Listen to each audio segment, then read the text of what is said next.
बहुत समय पहले एक सुंदर और शांत गांव था जहां एक अजीब सा गांव का बैल था। ये बैल आम बैल से अलग था क्योंकि ये बात कर सकता था।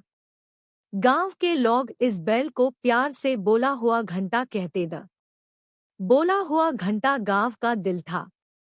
हर सुबह सूरज की पहली किरण के साथ ये घंटा बुझ जाकर गांव के लोगों को उठता था। उसकी मधुर आवाज गांव में मुस्कुराहट और उत्साह भर देती थी। हर कोई इस घंटे से बात करना चाहता था और घंटा हर किसी के सवालों का जवाब देता था। एक बार गांव में एक बड़ा समस्या आई।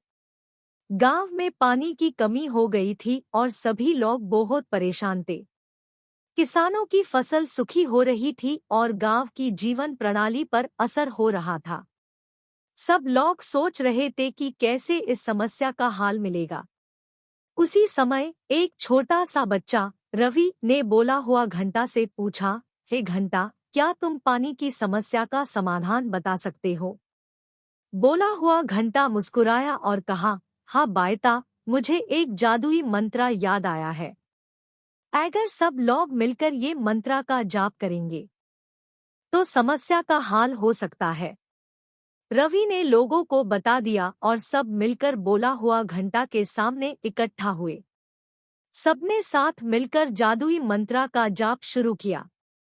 उनकी धुन में इतना जोश था कि वो मंत्र पूरे गांव तक गूंज रहा था। कुछ ही देर बाद गांव में चमकदार बिजली चमकी और बादल गरजे।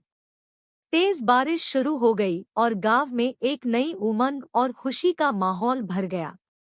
पानी की समस्या का हल हो गया और सभी ने बोला हुआ घंटा का धन्यवाद किया। एक दिन किसी चोर ने घंटे को चुरा लिया। गांव के लोग बहुत दुखी हुए और परेशान हो गए।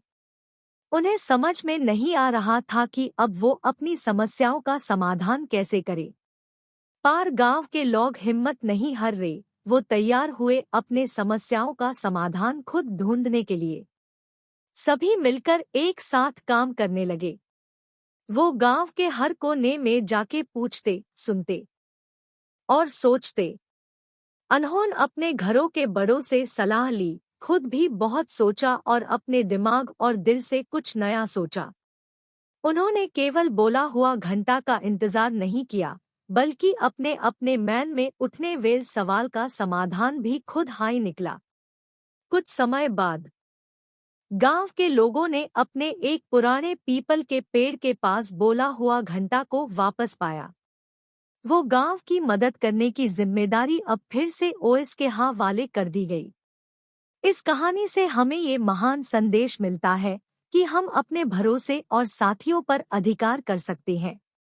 जब तक हम अपने मन को और अपनी शक्ति को साथ लेकर काम करेंगे, तब तक कोई भी तकलीफ हमें हरा नहीं सकती है। जब हम एक दूसरे की मदद करेंगे, तभी समस्याओं का सही समाधान मिल सकता है।